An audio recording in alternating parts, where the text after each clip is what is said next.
et des hommes. Il faut les mater. Le pouvoir est dans la rue. Je dois même partir pour les sensibiliser. Ils sont qui? Ils parlaient sans contrôle, sans contrôler. Ça, c'est son habitude. Si tu veux être avec lui, il faut être habitué à ça. Mais ces jours-là, c'était plus que ça. Je ne sais pas pourquoi il est agité toujours comme ça. Un chef d'État, moi en tout cas, j'étais étonné sans mot dire. Lorsqu'il a dit ces mots, le commandant Toumba a donné des instructions fermes de ne pas permettre au président de sortir. Même la garde du salon, au commandant du salon.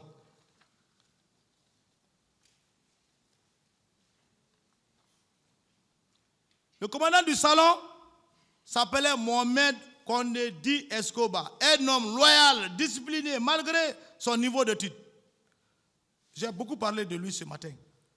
Un vrai soldat, c'est-à-dire militaire, qui a beaucoup travaillé pour l'avènement du pouvoir du président Dadis. Il était toujours présent pour veiller à la sécurité du président. Même lui, il fut un moment, on lui faisait la guerre à cause de son petit poste par cette garde parallèle. Même un jour, si je me souviens très bien, est-ce qu'on va venir me dire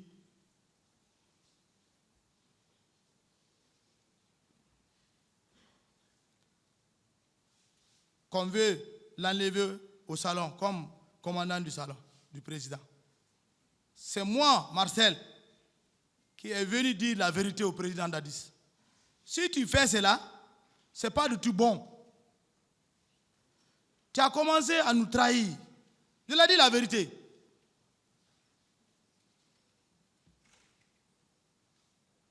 Moi, ce n'est pas moi maintenant. Même moi, je n'ai pas de poste. Mais le jeune, et puis, si tu fais cela parce qu'il n'est pas de notre ethnie, tu nous as écartés, mais tu as choisi un chemin brisé. Et n'oublie pas qu'on a fait un pacte. Et on a juré. Si tu nous trahis, tout tombera sur toi. Je l'ai dit ça. Il est là. Il faut être fier. Ce jour-là, monsieur le président du tribunal, j'étais fâché. Il m'a appelé. Je lui ai dit, vous savez que mon père est malade et paralysé. Laisse-moi rendre visite pour son traitement. Le président me dit, ok, j'ai compris. Salut ton père pour moi. Il connaît mon père. Le président a dit, il connaît mon père. Il a vu mon père. Lorsqu'on est parti à Massanta, quand je dis on a voyagé. À notre retour, on est parti trouver mon père paralysé, couché, avant le décès du général Lansana Conté. Dès qu'il est rentré, mon père s'est levé, il s'est assis. Mon père dit, après le général Lansana Conté, tu seras président. Il a regardé comme ça. Il dit, mais je te confie mon fils. Voilà un fils qu'on t'a confié et que tu l'as abandonné. On était en route ce jour, de Massanta, Conakry. Il a évoqué le colonel Pivi est témoin de ça. S'il veut, il n'a qu'à dire oui. S'il veut, non. Mais il connaît consciencieusement. Il dit, ton père est un raton? Il dit, moi, mon père a fait la Havane. Il a fait la gendarmerie. C'est les premiers gendarmes du président Sékou Touré. Ils sont allés faire les cours de la gendarmerie. Mais il est à la retraite. Voilà, il est paralysé. Mais ce n'est pas moi qui l'ai expliqué. On est venus ensemble, on est rentrés ensemble. Et il a dit la prophétie de ce que vous avez entendu. Donc, et on a quitté sur ça. Donc, déjà, Dieu a accompli. Entre parenthèses. Bref, ça c'est un entre parenthèses. Lorsque le commandant Toumba a donné l'ordre au commandant du salon que personne ne sort, et même le président lui-même, il est sorti, reparti vers son bureau. Et moi, avec l'attitude du président, j'étais si stupéfait. Il ne m'a même pas vu.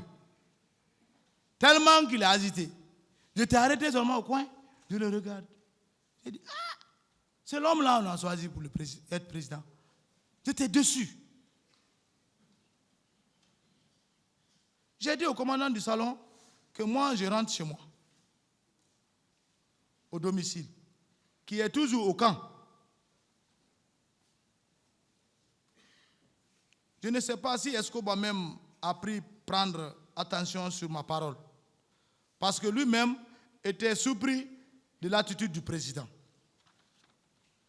Et moi, Marcel, j'ai rejoint mon domicile familial à la cité Panival, qui est une cité située au Cas Alfaya, où logent que des officiers.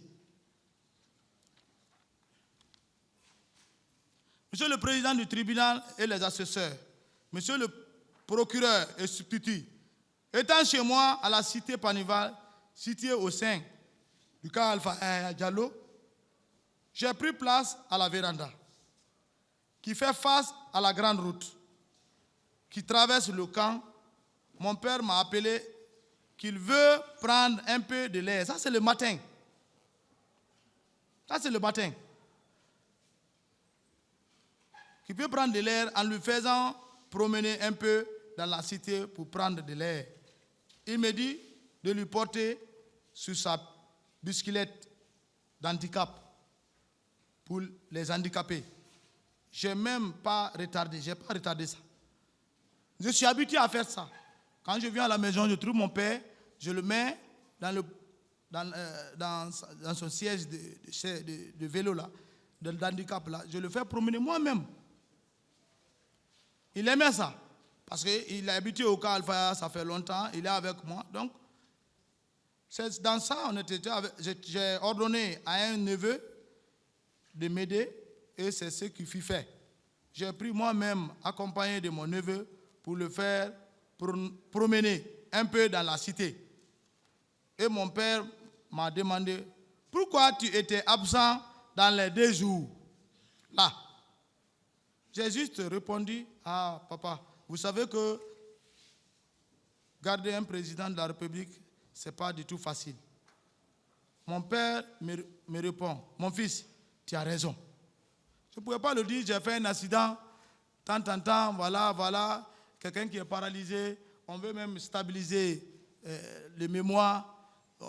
Il ne comptait que sur moi, donc je ne pouvais pas, il fallait parler comme ça. Je ne voulais pas lui dire que j'avais fait un accident de circulation sans savoir que mon père fut un gendarme dans notre pays qui avait beaucoup bénéficié,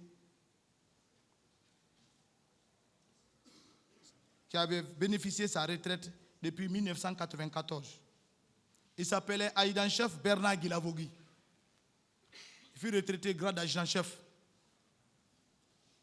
C'est dans cette promenade, juste sur la route, sur la petite colline,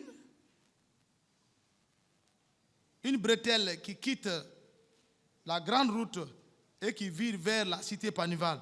Au moment où je tournais pour remonter au domicile, j'avais déjà dit à madame de chauffer de l'eau pour la toilette de mon père. C'est au bord de cette route que j'ai vu une cortège qui quittait vers la présidence pour la ville. Mais avec une allure dégagée. J'ai reconnu, en tout cas, c'est comme si c'est le président qui était dans la voiture. Parce que les gens qui étaient là, j'ai entendu Dadis.